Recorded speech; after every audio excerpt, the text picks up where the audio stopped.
Bon, ben déjà, je vais d'abord, ben déjà encore une fois remercier les personnes qui sont déjà là hein, pour participer à ce webinaire d'Alice Pharma. Donc, ils sont représentés par Pier Vincenzo Piazza, directeur général, et Stéphanie Monlezun, qui est la directrice opérationnelle, il me semble. C'est ça? Voilà. Voilà, donc l'IPO, donc bien sûr c'est en anglais. L'IPO, c'est une offre à prix ouvert, d'accord? On reverra les modalités tout à l'heure, du 2 au 14 février. Vous avez donc jusqu'à 20 h, on en parlait tout à l'heure, pour passer vos ordres sur le site de Bourse Direct. Je vous montrerai tout à l'heure comment on fait, tout simplement. Le résultat de l'offre sera le 15, règlement livraison le 17 et première cotation le 18 février. Voilà. Je vais laisser la parole à Pierre, Vincenzo et Stéphanie, tout simplement. Ils vont vous faire défiler des slides, vous expliquer un petit peu l'objet, déjà l'histoire peut-être de l'entreprise, sur quel métier ils sont, quel est l'objectif de cette introduction en bourse. Voilà, parce que tout simplement. Et puis je reprendrai un petit peu la main à la fin pour aller sur le site Bourse Direct et vous montrer comment on fait pour passer un ordre. J'expliquerai aussi peut-être les différences entre A1 et A2 si vraiment vous avez des soucis avec ça. Voilà. Donc, ben, comme quand vous voulez, Pierre ou Stéphanie, allez-y, il n'y a pas de problème. C'est à vous. Parfait. Donc, bon, déjà, merci à tous de participer à ce webinaire et prendre le temps de nous écouter. Donc, on va vous raconter un peu notre société, qu'est-ce qu'on fait, pourquoi on le fait et comment on le fait. Donc, on va démarrer avec l'avertissement obligatoire et après, tout de suite, on rentre dans la société. Donc, d'abord avec le management qui est composé par les fondateurs de la société, en fait. Donc, il y a moi, j'ai un double parcours, des scientifiques d'abord. Après, quand j'ai découvert cette classe de médicaments, j'ai décidé de fonder Alice avec Stéphanie et Valérie et de me dédier à temps plein à cette aventure pour m'assurer, je dirais, du bon développement de ces nouvelles molécules. Après, il y a Stéphanie, donc c'est la directrice des opérations. C'est quelqu'un qui a acquis au cours du temps une vision vraiment complète du développement des médicaments. Et c'est un atout formidable pour nous pour terminer nos programmes à temps et à l'heure. Et Valérie, qui vient de EY, avec qui on a mis depuis le début en place un système de suivi financier qui est strict, mais aussi souple, parce que c'est de quoi a besoin une société qui fait des R&D. Donc, une chose qui caractérise notre société, c'est l'écosystème de R&D qu'on a mis en place au cours de ces années, qui nous permet d'avoir des collaborations structurantes à la fois avec les meilleurs centres d'excellence français, mais aussi au niveau international, et avoir reçu aussi des financements par des agences de financement internationales et prestigieuses. Donc, c'est un écosystème qui nous donne clairement un avantage par rapport à nos concurrents. Alors, qu'est-ce qu'on a fait en 8 ans d'activité? Parce que l'IS a commencé à fonctionner en 2014. Tout d'abord, nous développons cette nouvelle classe de médicaments qui ciblent un récepteur, un neurotransmetteur très important du cerveau, on appelle le récepteur CB1, qui est impliqué dans plusieurs pathologies cérébrales majeures. Ces molécules ont un mode d'action unique, d'ailleurs jamais testé chez l'homme auparavant, et ils nous ouvrent la porte à plusieurs marchés sans traitement, tout simplement parce que les inhibiteurs, les antagonistes de ces récepteurs de la génération précédente, on ne pouvait pas vraiment les utiliser en clinique parce qu'ils avaient des effets indésirables importants, on va y revenir, que nos molécules n'ont pas. Donc, grâce à ces aspects positifs, on a déjà amené 2 candidats médicaments au stade clinique dans des indications à fort besoin médical, mais aussi à fort potentiel de marché.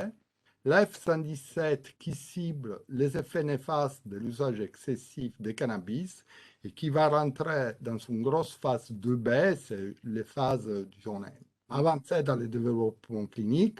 C'est donc avant les phases 3, qui sont les dernières phases cliniques avant la mise sur le marché. Et la F217, qui lui, aujourd'hui, est en phase 1, c'est les phases qui servent à évaluer la pharmacokinétique et la tolérabilité du médicament. Alors, c'est important de spécifier que les 117 et 217 appartiennent à la même classe pharmacologique, donc un mécanisme d'action général commun, mais sont deux molécules différenciées qui ne peuvent pas être substituées l'une avec l'autre, parce qu'ils sont des effets différents, et donc constituent deux assets complètement indépendants. Nous avons aussi mis en place une plateforme de recherche et développement qui est assez innovante et qui nous a permis de produire des nouvelles molécules de cette classe thérapeutique avec des effets encore plus différenciés et qui nous ouvrent la porte vers d'autres maladies du cerveau. Donc on a fait en 8 ans pas mal de recherches, de développement, mais je pense qu'on a aussi montré d'être capable de valoriser ce que nous faisons, comme il le montre l'accord d'option de licence que nous avons passé en juin 2021 avec Indivior, qui est le numéro 1 mondial des traitements pour l'addiction, donc pour le 117.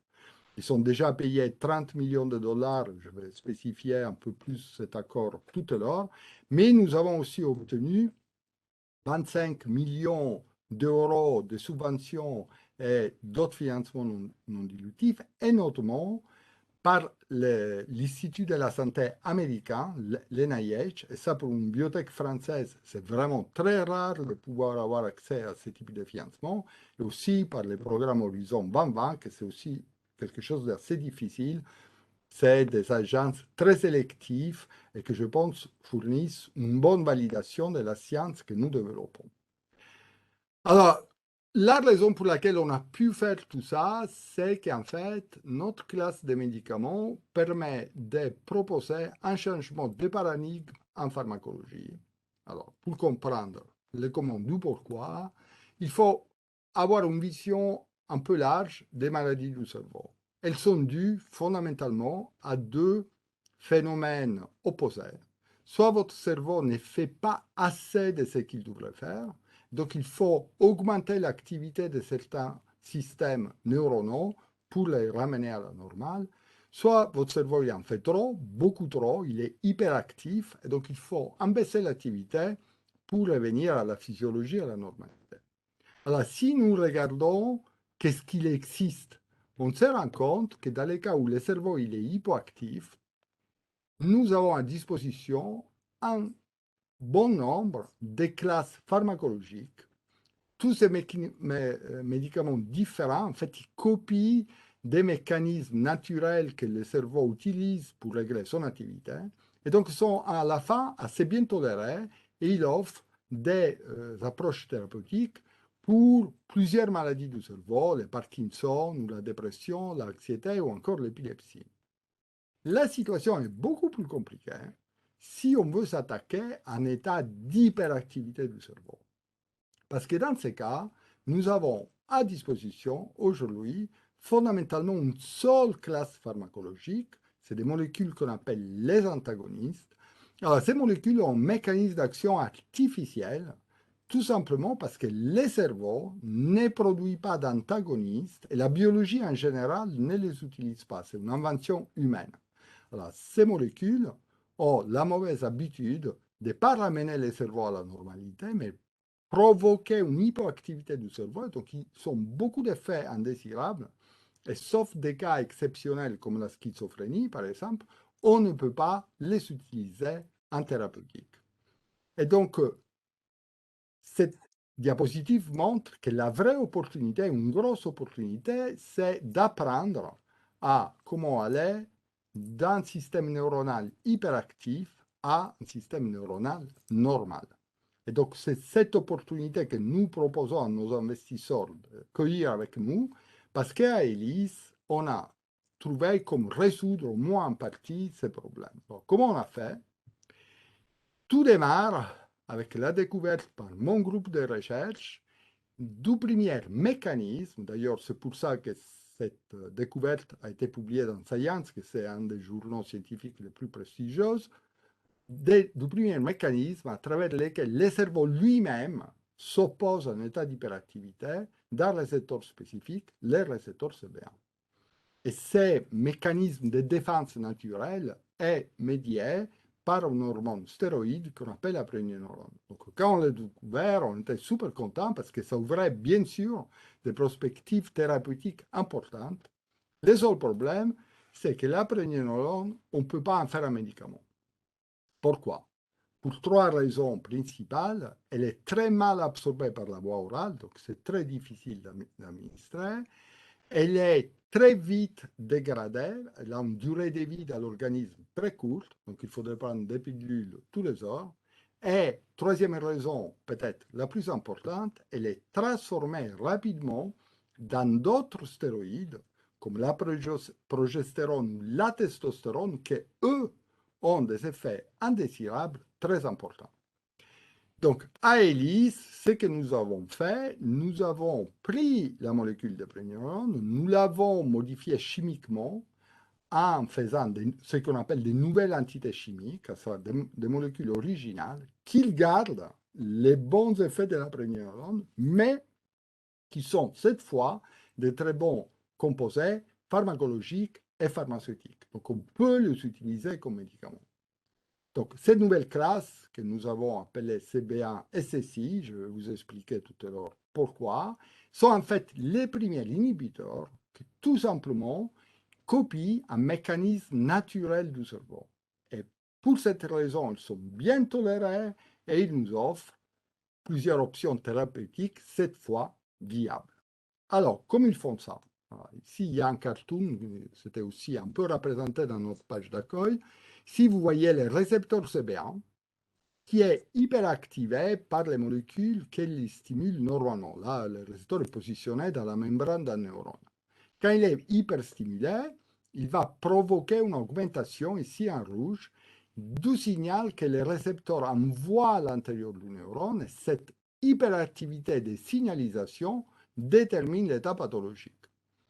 Alors, les molécules de la génération précédente, les antagonistes, ce qu'ils font, c'est qu'en fait, ils bloquent l'accès des molécules de stimulation au récepteur. Donc, bien sûr, ils sont capables de bloquer un état d'hyperactivité, mais en fait, ce qu'ils font, c'est qu'ils bloquent toute l'activité du récepteur. Et ce blocage total d'activité est responsable des effets indésirables, et c'est pour ça que ces molécules, on ne peut pas les utiliser en clinique. Nos molécules, le CB1-SSI, vous en voyez une ici en bleu, il se lie au CB1 dans un endroit complètement différent. Il n'interfère pas avec l'action des molécules de stimulation et donc l'activité physiologique normale du récepteur peut continuer à s'exercer. La seule chose qui est bloquée, c'est l'hyperactivité pathologique. Donc c'est pour ça que ces molécules, si vous les donnez à un sujet normal, animal ou homme, n'ont absolument aucun effet. Vous imaginez, c'est un peu comme dire d'avoir découvert les anxiolytiques qui n'endorment pas, mais qui font juste partir l'anxiété, ou les antidépresseurs qui n'augmentent pas l'activité, qui ne rendent pas, qui causent pas de problèmes de sommeil ou changent l'activité sexuelle de la personne. Donc, nous avons mis au point les premières molécules qui ciblent de façon, je dirais, chirurgicale l'état pathologique sans modifier l'activité normale. Alors, si je Alors, peux juste vous couper 30 secondes, justement, je pense que la réponse est à l'écran. C'est une question de François qui dit justement, est-ce que les bêta-bloquants ne sont pas aussi donc un médicament disponible pour limiter, par exemple, l'hyperactivité du cerveau? Et donc, je fais référence ensuite aux antagonistes qui donc apparemment provoqueraient des effets secondaires. oui, mais les bêta-bloquants ont pas mal d'effets secondaires, hein. On les utilise plutôt comme anti-hypertension, plutôt que comme leur utilisation pour changer l'état de l'humeur, c'est une utilisation hors AMM. Et justement, on ne peut pas augmenter beaucoup leur dosage parce que sinon, on va avoir des effets indésirables sur le comportement normal du sujet. Voilà. Voilà. Oui, les bêta-bloquants, c'est un exemple. D'ailleurs, on ne les utilise pas pour les maladies du cerveau, mais on les utilise plutôt pour les maladies périphériques. Donc, on a appelé ces molécules inhibiteurs de la signalisation parce que c'est ça qu'ils font, en fait. Ils bloquent juste l'activité du récepteur qui est associée à l'état pathologique. Donc, un mécanisme d'action vraiment nouveau, j'aime dire une première dans la pharmacologie des inhibiteurs, mais un autre aspect intéressant, c'est la cible de ces médicaments, à savoir les récepteurs CB1. En fait, les récepteurs CB1, c'est un des récepteurs les plus exprimés du cerveau, qui, pour des raisons d'évolution, a eu un rôle très important, joue un rôle très important dans plusieurs fonctions physiologiques, et quand il est hyperactivé, il joue un rôle dans un nombre important de pathologies. Donc maintenant que nous avons appris, entre guillemets, à l'apprivoiser, à savoir l'inhiber sans induire des effets indésirables, nous ouvre la porte de plusieurs domaines thérapeutiques. Bien sûr, quand vous avez une liste comme ça, il faut choisir. C'est ce que nous avons fait en nous focalisant en mettant notre première molécule, le 117, pour les troubles liés au cannabis, la deuxième pour les déficits cognitifs avec comme première indication les déficits cognitifs de la trisomie 21 et les nouvelles molécules vont cibler d'autres maladies du cerveau, dont certaines maladies orphelines, qui, je pense, peuvent compléter de façon assez virtuose notre pipeline. Alors, pourquoi avoir choisi ces deux états pathologiques?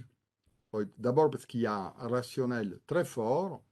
Les CB1, c'est la cible principale du principe actif du cannabis, le THC, et ces récepteurs jouent aussi un rôle très important dans la régulation de l'activité cognitive. Mais en plus du rationnel scientifique, il y avait aussi un rationnel des marchés, si vous voulez, et des besoins médicaux. Je vais vous les présenter. Alors, pour les déficits cognitifs de la trisomie 21, nous sommes confrontés à un besoin médical majeur non satisfait parce qu'il n'y a aucune thérapie pour cette pathologie et une demande très forte des familles, des patients et du système de santé, tout simplement parce que les déficits cognitifs rendent ces personnes extrêmement dépendantes de leur entourage et elles mettent une pression très importante sur les familles et les systèmes de santé. Donc il y a vraiment une très forte demande pour rendre les trisomiques plus indépendants et pouvoir mieux les intégrer dans les tissus sociaux. Chose qu'on sait un peu moins sous cette condition génétique, c'est que sa prévalence augmente progressivement dans le temps. Et elle augmente pour deux raisons. D'abord, parce que l'espérance de vie, grâce au progrès de la médecine, des sujets trisomiques est passée d'environ 20 ans dans les années 60 à plus de 60 ans aujourd'hui. Et la deuxième raison, c'est les grossesses tardives, parce qu'on sait que les grossesses après 35 ans amènent un très fort risque de trisomie. Donc, comme résultat, on a 800 000 personnes qui vivent avec le syndrome de Down aujourd'hui dans les, disons, pays occidentaux, entre guillemets, et au Japon. Et donc, nous avons un très fort besoin médical, de très fortes dépenses de santé et une population de sujets cibles assez large. Première raison pour laquelle nous avons choisi nos indications. Les cannabis. Les experts aujourd'hui s'accordent à dire que très probablement le cannabis sera la prochaine épidémie liée à la consommation de drogue. En fait, l'utilisation de cette substance est de plus en plus acceptée à cause de la légalisation aux États-Unis, mais aussi en Europe. Et cette légalisation a amené les producteurs à mettre au point des produits de meilleure et meilleure qualité, que dans le cas du cannabis, ça veut dire des produits qui contiennent des concentrations de plus en plus importantes du principe actif que c'est le THC. Vous regardez ici, le cannabis d'aujourd'hui n'a plus rien à voir avec le cannabis des années 80 que ma génération a connu, par exemple. Alors, ces produits de plus en plus puissants ont des effets de plus en plus néfastes. Et ici, vous voyez que, par exemple, aujourd'hui, les entrées aux urgences à cause du cannabis ont dépassé celles dues aux opioïdes et à l'héroïne. Ça, c'est vrai dans les États américains qui ont légalisé le cannabis, mais c'est aussi vrai en Europe, partout en Europe. Alors, c'est quoi ces conséquences néfastes dues au cannabis? Donc, il y en a deux. Ils sont très bien répertoriés dans ce qu'on appelle les DSM-5, c'est les manuels diagnostiques principal des maladies psychiatriques.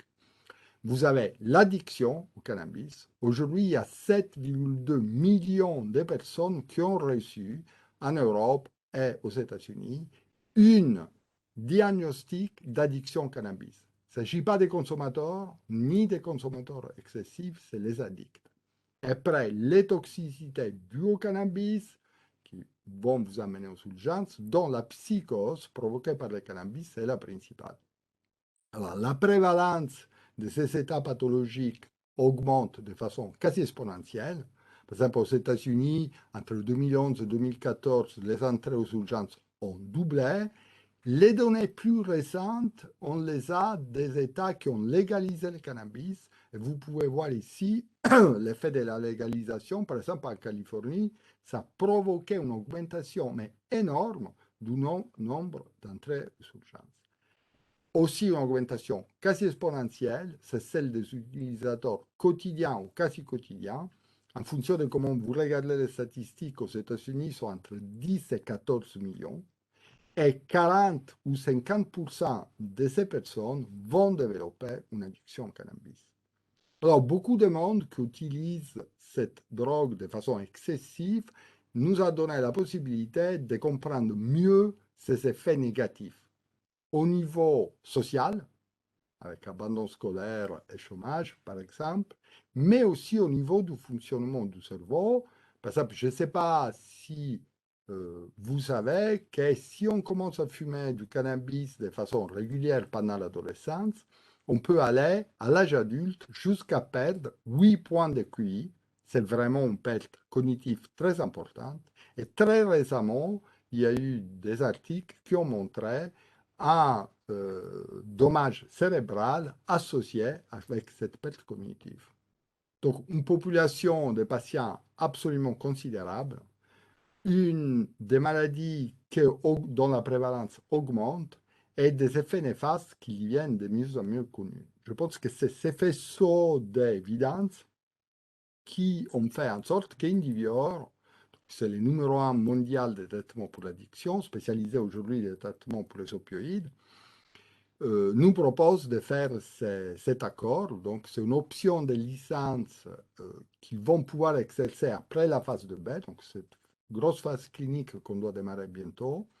Ils sont déjà payés 30 millions de dollars, c'est le paiement de l'option. S'ils exercent la licence, ils doivent payer 100 millions de dollars d'acquisition de la licence.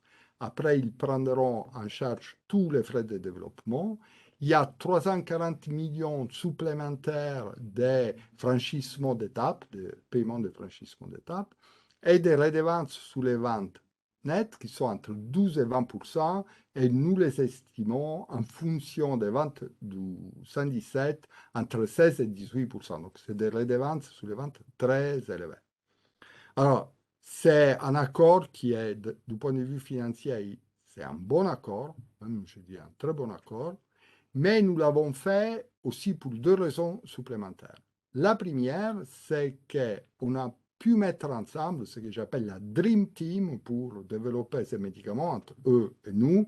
On a des expertises très complémentaires et donc c'est les meilleures chances pour amener le plus rapidement possible ces médicaments aux patients. La deuxième raison, c'est que quand vous faites vraiment de l'innovation, vous êtes aussi confronté un peu à, je ne dis pas au soupçon, mais il faut convaincre les gens que ce que vous faites est vraiment valide. Donc, étant donné que nos médicaments sont vraiment nouveaux, on pensait qu'il était important d'avoir la validation externe d'un partenaire expert comme Indivior sous l'intérêt pour l'industrie pharmaceutique du nouveau mécanisme d'action que nous développons. Voilà un peu pourquoi nous faisons ce que nous faisons et je vais passer la main à Stéphanie pour vous raconter un peu comme nous le faisons et où nous en sommes avec nos différents produits. Stéphanie? Merci. Et donc, nous allons commencer avec l'AF 117 pour les troubles liés au cannabis. Démarrons pour un résumé des caractéristiques de ce composé. Donc l'AF0117, c'est un first in class qui a fait l'objet d'un développement préclinique très complet, ayant démontré 3 caractéristiques principales. Donc la première, c'est tout d'abord un profil de sécurité d'emploi très favorable, avec un indice thérapeutique supérieur à 13 000 fois. Pour référence, 10 est considéré comme un très bon indice. La deuxième caractéristique, c'est que l'AF0117 est très puissant. Cela veut dire qu'il fonctionne, il diminue les effets du THC à de très très faibles doses. Et enfin, il a un profil pharmacologique distinct de celui des antagonistes CB1 de l'ancienne génération et sans induire les effets adverses observés avec ces antagonistes d'ancienne génération.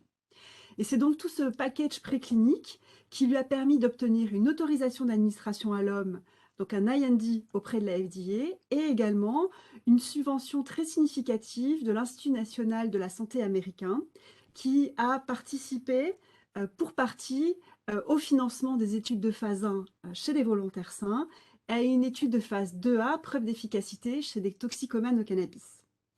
Donc, toutes ces études ont été très positives et nous ont donc amené à organiser une réunion, ce qu'on appelle un Type B meeting avec la FDA, pour mettre au point tout le plan de développement du composé jusqu'à la mise sur le marché et également à obtenir la validation du protocole de l'étude de phase 2B, donc de grande envergure, qui démarra au deuxième trimestre 2022.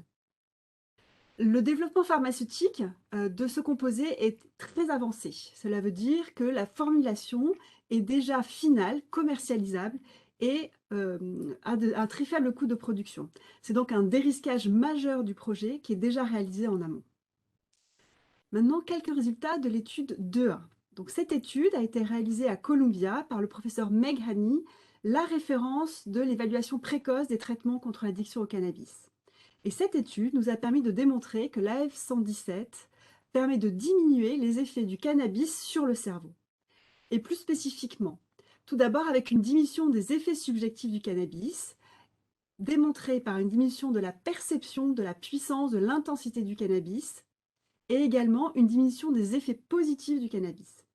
Et une autre chose très intéressante qui a été démontrée est que l'AF0117 diminue la motivation à consommer de la drogue, ici démontrée par la diminution de l'auto-administration de cannabis. Et c'est donc ce double effet très important qui a été l'élément convaincant pour qu'Indivior adhère au projet et également pour obtenir l'adhésion de Columbia University et du NIH. Et c'est également ces effets qui nous ont convaincus, avec notre partenaire Indivior, de lancer l'étude de phase 2B de plus grande ampleur. Donc cette Alors, étude... ah, Oui, juste une petite question de la part de François. Est-ce qu'à terme, donc du coup, ce médicament, il serait, enfin, si c'est par exemple en France, ce serait sur ordonnance ou en simple pharmacie, ce serait disponible ou comment ça se... Non, je pense, si vous voulez, toutes les nouvelles molécules, Hmm, de façon indépendante, s'ils sont des effets indésirables ou pas, sont sous ordonnance. D'accord. C'est que les vieux médicaments, style paracétamol et tout ça, qu'on peut obtenir sans ordonnance. Mais toutes les nouvelles molécules, et c'est normal, hein, Ouais. que ce soit un médecin qui les prescrive pour suivre les décours du patient. Donc, sous ordonnance, mais en revanche, étant donné que la molécule elle est très safe, toléré. bien tolérée, et qui ne provoque pas de l'addiction elle-même, c'est très possible que ça soit prescrit aussi par les généralistes. Hmm, Un accès facile à ces médicaments. Je d'accord. coupe Stéphanie, mais je coupe beaucoup la parole, mais Ah non, mais moi aussi. elle a Simple. l'habitude, Simple. elle m'en vaut pas trop, Stéphanie. Donc l'étude de phase 2B, elle va être pilotée par Frances Levin, qui est la référence mondiale dans le traitement de cette pathologie. Elle va être, donc Frances Levin qui est de Columbia University. Donc très clairement, le hub de développement du 117, c'est Columbia, et tout simplement parce que ce sont les meilleurs pour l'investigation de cette pathologie. L'étude de phase 2B, elle va inclure 330 patients sur 9 centres cliniques aux États-Unis, avec un traitement de 3 mois et l'investigation de 3 doses de composés. Et de nouveau, ce projet a fait l'objet d'une subvention du NIH.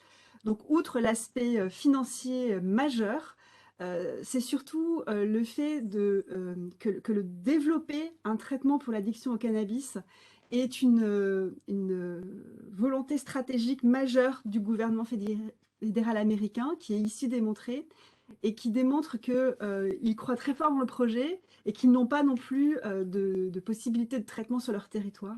Parce qu'autrement, obtenir un tel financement pour une biotech française, ça aurait été impossible. À Elis Pharma, on a actuellement un deuxième composé aussi en clinique. Il s'agit de l'AF0217, qui est une toute nouvelle approche pour traiter les troubles cognitifs. Donc, comme on a déjà vu précédemment, le récepteur CB1, il est bien connu que c'est la cible du cannabis. Par contre, ce qui était moins connu, c'est qu'il était également le responsable de plusieurs fonctions cognitives normales et que donc sa dérégulation et plus particulièrement son hyperactivité induisait des déficits cognitifs tels que ceux que l'on observe dans la trisomie 21. Il y a un très fort rationnel scientifique qui supporte le développement de la F0217 dans les déficits cognitifs tels que celui du syndrome.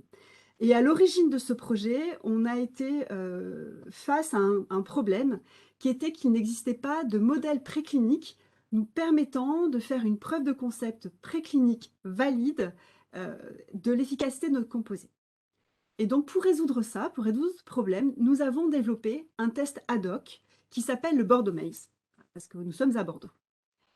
Chez le déficit cognitif chez les trisomiques est en fait un déficit de mémoire de travail qui est absolument nécessaire pour les apprentissages. Jusqu'à présent, la mémoire de travail était étudiée en utilisant des tâches verbales. Or, on ne peut pas utiliser de tâches verbales chez les animaux.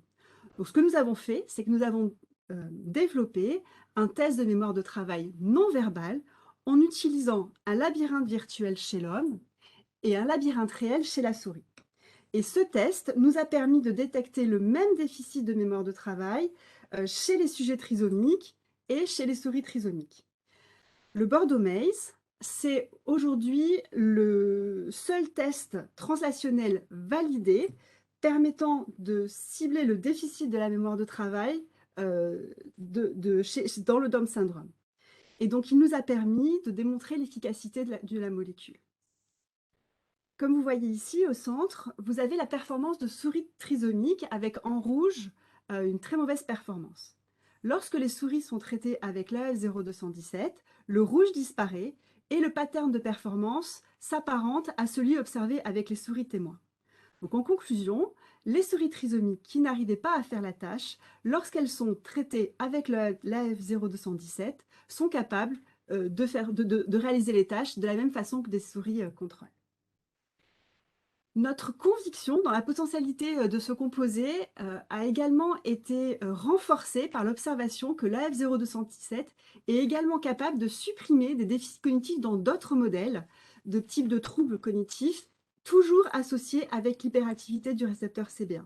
Et ces modèles sont le modèle du syndrome de l'X fragile, qui est la forme génétique la plus courante d'autisme, et également un modèle de vieillissement qui est ce qu'on appelait avant le mild cognitive impairment et qu'aujourd'hui on appelle l'Alzheimer de stade 3. Et dans les deux cas, vous voyez que les souris déficitaires, donc en rouge ici, voyez leur capacité améliorée suite à l'administration d'AF0217 ici en bleu. En conclusion, c'est tout ce faisceau d'efficacité 217 qui nous ont convaincus que ce composé était vraiment un véritable blockbuster en puissance pour traiter ces déficits cognitifs. Où en sommes-nous aujourd'hui? Donc aujourd'hui, l'AF0217, comme pour le 117, a fait l'objet d'un développement préclinique très très complet et qui lui a permis d'obtenir l'autorisation d'administration à l'homme en octobre 2021. Aujourd'hui, nous sommes en train de faire des phases 1, donc chez des volontaires sains, et nous avons déjà réalisé plusieurs cohortes de traitement, démontrant une très bonne tolérabilité du produit et également des très bonnes caractéristiques pharmacocinétiques. À noter que les doses qui ont déjà été testées sont très largement supérieures à la gamme thérapeutique anticipée. Les prochaines études seront les études d'efficacité chez des sujets trisomiques, avec tout d'abord une première étude d'efficacité qui va commencer d'ici la fin de l'année et pour lesquelles nous aurons les premiers résultats début 2023. Et par la suite, nous réaliserons l'étude de phase 2B de plus grande ampleur. De la même façon que pour le 117, le développement pharmaceutique de ce composé est déjà très avancé. Nous avons déjà identifié la formulation finale et commercialisable. Il s'agit dans ce cas-là d'une formulation buvable qui est parfaitement adaptée aux patientèles ciblées qui ont des difficultés de déglutition. Et de façon générale, dans nos projets, nous développons toujours les formulations pharmaceutiques très en amont afin de totalement dérisquer nos assets. Notre hub de développement pour l'AE 0217, c'est l'IMIM. L'IMIM, c'est un centre de recherche clinique spécialisé dans le traitement des déficits de la trisomie 21. Il est basé à Barcelone. Et notre projet de développement du 217 a fait l'objet d'une subvention de l'Union européenne sur un support H2020 pour 6 millions d'euros. Et le projet s'appelle ICODE pour Improving Cognition of Down Syndrome. Le projet ICODE nous a permis de totalement anticiper, préparer, organiser tout le développement clinique du 217. Nous l'avons fait en partenariat avec le professeur Raphaël de la Torre, qui est le KOL et l'expert vraiment mondial dans ce type de pathologie. Généralement, nous anticipons toujours l'intégralité de nos programmes de développement avant d'appuyer sur les boutons et de la même façon ici, pour être sûr que les protocoles cliniques à venir étaient totalement validés, nous avons même été jusqu'à réaliser une étude observationnelle grandeur nature qui nous a permis de valider les protocoles à venir et plus spécifiquement leur design, le nombre de patients à inclure, le critère principal de jugement de ces études et également de faire la sélection des centres cliniques qui seront impliqués dans les études. Passons enfin sur notre portefeuille de CB1-SSI en développement. Pour recontextualiser, donc au début, nous sommes partis de la pregnénolone, comme Pierre-Yves vous expliquait au départ, qui est le médiateur du mécanisme de défense que le cerveau utilise pour inhiber l'hyperactivité du CB1. La pregnénolone, on ne peut pas en faire un médicament, et donc nous avons fait des dérivés chimiques de la pregnénolone ayant des bonnes caractéristiques pharmacologiques et pharmaceutiques. Et c'est de ce premier pool de composés, de CB1-SSI, que sont issus l'AF0117 et l'AF217, qui sont par contre parfaitement différenciés sur les plans structurels et fonctionnels. Fort de toutes ces années d'expérience dans la chimie de ces molécules et dans la classe des CB1-SSI, nous avons déjà produit une deuxième génération de CB1-SSI qui se caractérise par une augmentation de la diversité chimique de ces composés, diversité chimique qui amène à jouer sur différentes fonctionnalités du récepteur CB1. Et c'est donc cette différence de capacité de dimension fonctionnelle que l'on peut cibler qui va nous permettre d'aborder de nouvelles maladies, et notamment des maladies orphelines, qui seraient un complément idéal de notre pipeline et également fortement créateur de valeur pour nos assets. J'espère vous avoir convaincu. Alors, j'ai juste une petite question. Il y a une personne qui fait partie de la profession médicale et il aurait aimé savoir où c'est qu'il pourrait trouver justement des études scientifiques ou éventuellement un petit résumé, je ne sais pas, pour appréhender ces produits. Est-ce qu'il existe quelque chose ou est-ce qu'il peut... Donc, vous avez, alors, je vais anticiper quelque chose que j'allais dire après. Pour gagner de l'avantage industriel très important, nous n'avons pas fait de publications scientifiques sur ces produits. Néanmoins, la recherche que nous faisons a été validée par les différents comités par l'FDA, par Indivior et par l'NIH et le programme et la communauté européenne. Mais vous pouvez trouver des informations assez détaillées sur ces composés dans les documents d'enregistrement qui se trouvent sur notre site web. Il faut aller voir, le document il est très grand, mais il faut aller voir la section 5, ce qu'on appelle la business section. Et dans la section 5, il y a une description assez détaillée de tout ce que nous faisons, de nos assets et des propriétés de nos composés. Alors, juste pour répondre au niveau vocabulaire, quand vous parlez de assets, vous parlez de médicaments? Oui, oui, oui, oui. Composés, Désolé, de oui, oui, développement. des composés. D'accord. C'est pas un, ouais, c'est un actif. Pour vous, c'est votre actif, quoi. Exactement. Exactement. Mais Voilà, disons c'était pour répondre à François. oui, en jargon pharmaceutique, on considère chaque médicament un actif, Comme un asset, eh oui. voilà, comme un actif, et c'est très important, c'est ça que j'ai dit au début, que, alors je vais utiliser un autre anglicisme, que les deux médicaments ne soient pas des MeToo, à savoir des médicaments qu'on peut utiliser l'un à la place de l'autre, qu'en fait, le développement différencié soit un artifice. Hein. Mm. C'est pour faire deux médicaments à la place d'en faire un. Dans les cas spécifiques, les deux médicaments ont des effets différents et donc sont vraiment deux actifs indépendants. Et d'ailleurs, on en a fait une sous-licence de un avec Indivior, alors qu'on garde la propriété de l'autre.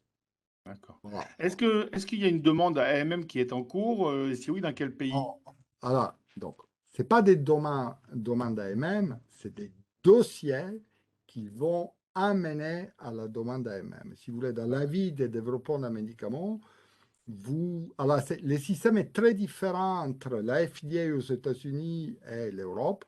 En fait, aux États-Unis, la plus grosse partie du dossier est faite au début. Pour vous donner un exemple, un nombre de pages qui nous écoutent comprennent. Une demande d'autorisation dans l'échelon fait avec l'FDA fait 7000 pages. Ça, c'était notre demande.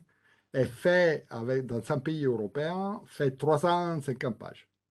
D'accord. En Europe, donc aux États-Unis, vous construisez les dossiers de façon complète à partir du démarrage. Après la demande de l'AMM, c'est juste vous rajoutez la dernière étude clinique.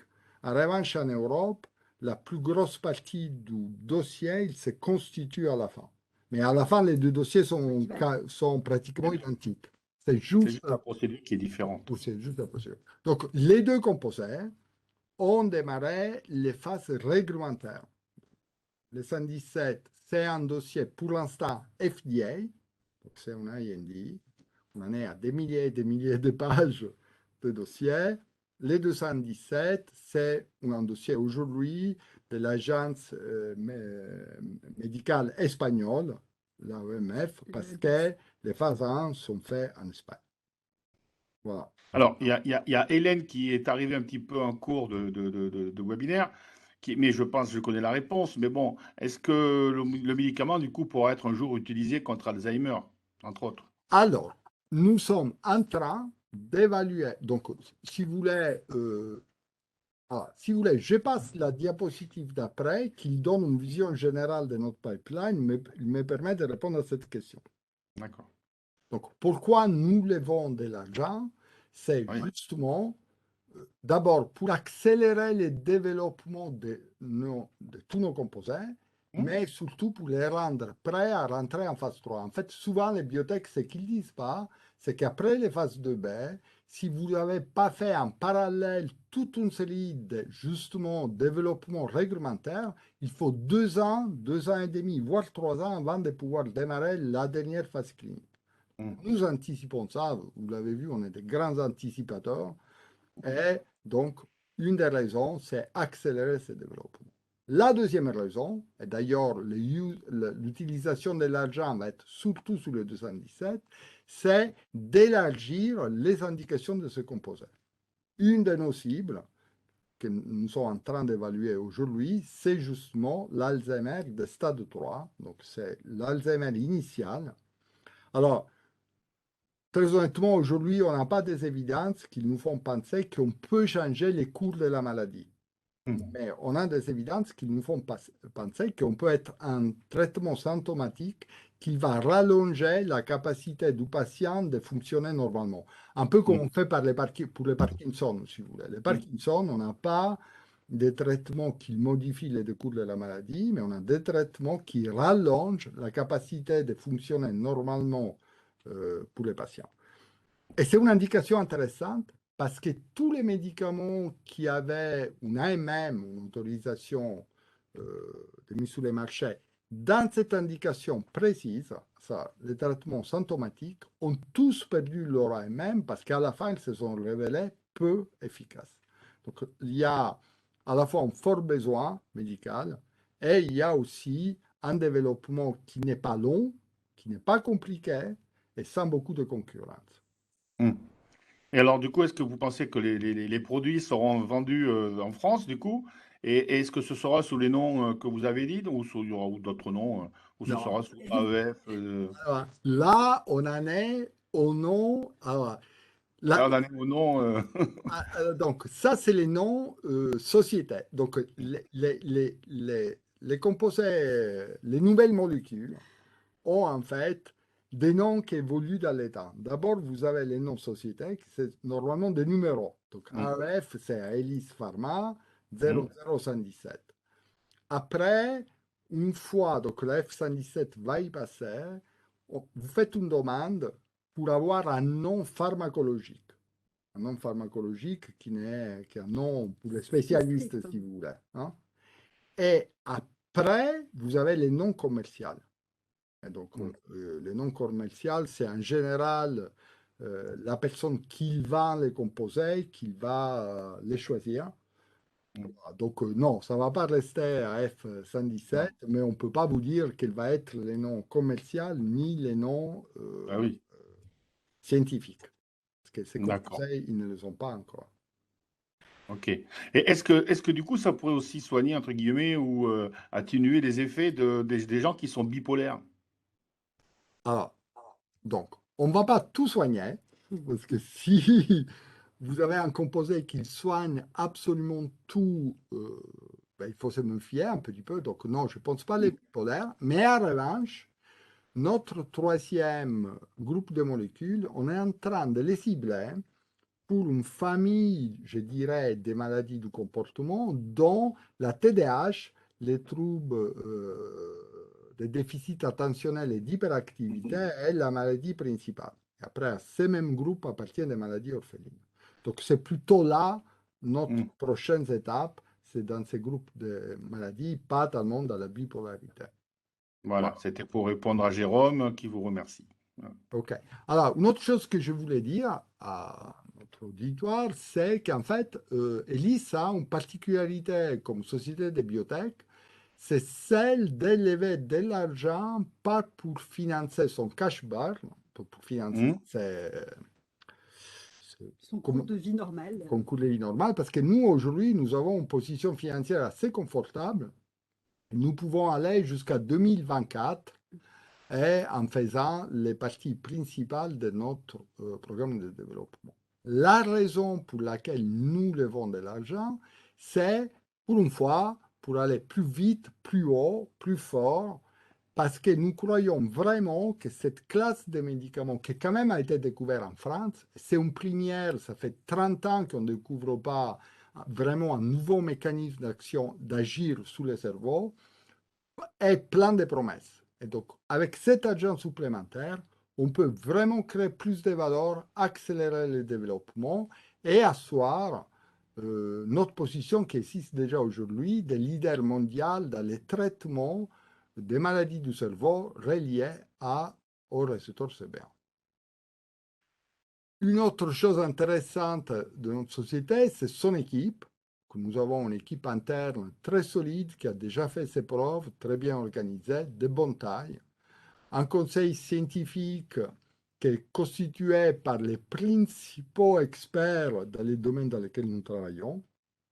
Et un conseil d'administration fait surtout par les administrateurs indépendants et par les gens qui sont des experts de l'industrie du médicament. Alors, je voulais attirer l'attention sur Anders Petersen, qui jusqu'à il y a 2 ans était le directeur de la recherche et développement de Lundbeck, c'est une société danoise, qui est le numéro 1 mondial de traitement spécialiste dans les traitements pour les maladies du cerveau. Irina Stats, c'est un des plus connus business developers européens. Karen Linehan, qui était la directrice juridique de Sanofi jusqu'il y a 2 mois, et Karina Hansen, qui est le responsable de l'économie de la santé d'AbbVie, qui est une très grosse société pharmaceutique. Donc, une équipe que je pense garantit notre capacité de délivrer à temps. Nous avons aussi un newsflow qui est intéressant parce que c'est un newsflow qu'il faut lire à deux niveaux. Il y a un newsflow donc justement qui va confirmer notre capacité de délivrer en démarrant en 2022, dans quelques mois, le démarrage de la phase 2B et aussi la fin, les résultats complets de la phase 1 pour le 217. Mais très vite, en 2023, des news qui peuvent avoir une inflexion, amener une inflexion importante dans la valeur de la société avec les premiers résultats d'efficacité dans la trisomie 21 pour le 217. Et aussi le démarrage en développement d'un troisième composé. En 2024, c'est là où il y a la plus grosse inflexion avec les résultats de la phase 2B pour le 117, la licence, si tout va bien, de 100 millions de dollars d'Indivior et aussi les résultats d'une grosse étude clinique dans le syndrome de Down. Voilà, après, on attend de nouveaux brevets, de nouvelles subventions, des publications, parce qu'encore une fois, on n'a rien publié sur ces deux premiers composés sous la classe thérapeutique, tout simplement pour gagner un avantage industriel très important et pouvoir avoir une protection intellectuelle de nos composés longue et très solide. Donc, nous allons le faire maintenant. Et disons, dans nos sociétés, il y a des scientifiques qui ont l'habitude de publier dans des grands journaux. Donc, nous sommes en train de discuter avec l'éditeur d'un grand journal scientifique pour la publication du premier papier qui va donner une très grande visibilité internationale à la société et à ce que nous faisons. Voilà, donc Elise Pharma, c'est une vraie nouvelle classe de médicaments, vraiment nouvelle, mais déjà validée par un partenaire expert. Deux candidats médicaments, les deux assets, qui sont au stade clinique avec un potentiel de blockbuster et une plateforme technologique qui produit de nouveaux candidats médicaments et donc enrichit notre pipeline. Donc, de nombreuses étapes créatrices de valeur à court terme qui, je pense, peuvent intéresser les investisseurs. Voilà. Je ne sais pas si vous voulez qu'on donne quelques informations sur l'opération en Sur cours. l'IPO, peut-être, oui, le montant que vous souhaitez, que vous espérez lever. Donc, je sais qu'il y a une fourchette de prix. Ça va répondre à une question déjà. Voilà, donc la fourchette des prix, c'est entre 14 et 16,82 euros par action, qui correspondent à une valorisation pré-monnaie entre 150 et 180 millions d'euros. On veut lever 25 millions, mais qui peuvent aller jusqu'à 33 millions avec les clauses D'extension et et de surlocation. Oui.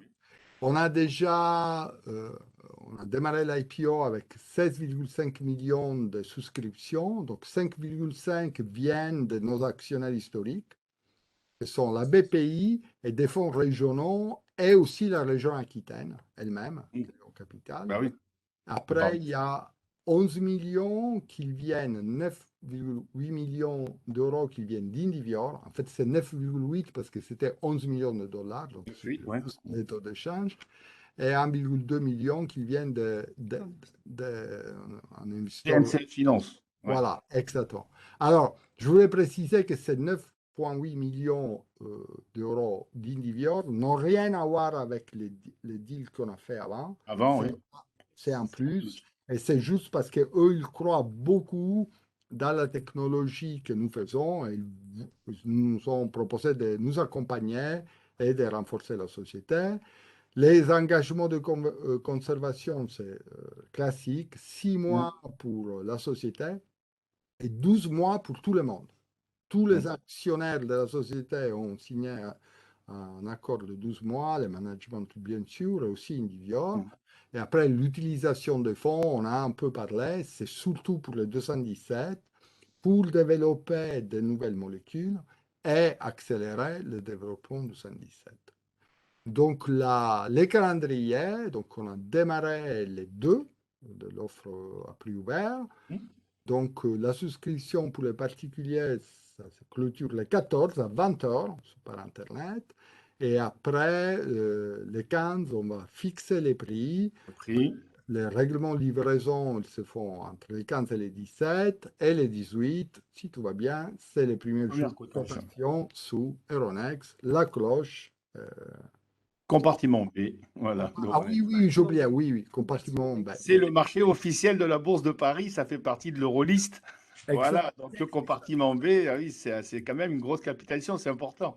Oui, Voilà. absolument. Oui, oui, c'est quelque chose qu'on a voulu faire, alors qu'on aurait peut-être pu aller aussi dans Growth pour Oui, donner toutes les garanties à nos actionnaires, aux investisseurs, du sérieux de la société. Je sais pas, si pour aller dans le compartiment B, c'est quand même beaucoup plus compliqué que... beaucoup plus complexe, oui, pour Oui, avoir, oui. mais Peut-être je sur pense Euronext que Growth. si on fait les choses, il faut les faire vraiment. Donc, une fois qu'on va en bourse, vu que on a une bonne valorisation de la société, je pense que ça aurait été difficile de comprendre si on peut aller dans les compartiments B, pourquoi on va en gros et vice-versa. Donc, ça nous a pris pas mal de travail, mais on est content de l'avoir fait. D'accord. Alors, juste une petite question de François, est-ce que les médicaments ils seront proposés aussi bien en Europe et en même temps aux États-Unis ou vous pensez d'abord attaquer le marché plutôt américain et après venir en Europe ou l'inverse? Alors, donc, pour les cannabis, donc, les plans stratégiques les suivants. Donc, là, pour l'instant, c'est tout aux États-Unis. Donc, Hmm, c'est la phase de B. Une fois que la phase de B donne de bons résultats, on démarre ce qu'on appelle des phases 3. hmm. Hein. Et là, avec Indivior, l'idée, c'est d'en faire une aux États-Unis et une en Europe pour avoir l'approbation de mise sur les marchés à peu près au même temps dans les deux territoires géographiques. D'accord. Les 217, c'est d'abord un développement européen. Donc là, on va faire l'envers. On va faire les phases de B en Europe. Et au moment de rentrer en phase 3, on va en faire une aux États-Unis et une en Europe pour avoir un accès aux deux marchés.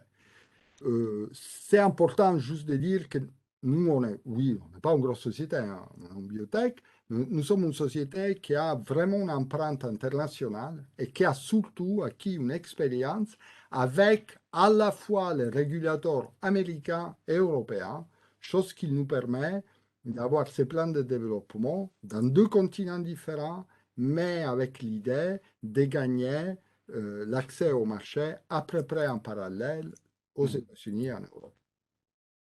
d'accord. Bon, je vois qu'il est 14h57. Ce que je vais faire, c'est que je vais reprendre la main. Je vais comme ça montrer sur le site Bourse Direct comment les internautes peuvent réserver leur titre. Voilà, tout simplement. Donc, je reprends les droits. Je vais partager mon écran. Voilà. Donc, les autres personnes, si vous voulez, n'hésitez pas. Vous avez encore le chat pour poser quelques questions. Il n'y a pas de problème. Voilà. Donc, bien sûr, pour passer, pour réserver vos titres, eh ben, il faut bien sûr, d'être client Bourse Direct. Ensuite, dans l'onglet Mes comptes, vous voyez ici, dans l'onglet Mes comptes, vous avez un petit onglet qui s'appelle Introduction en bourse.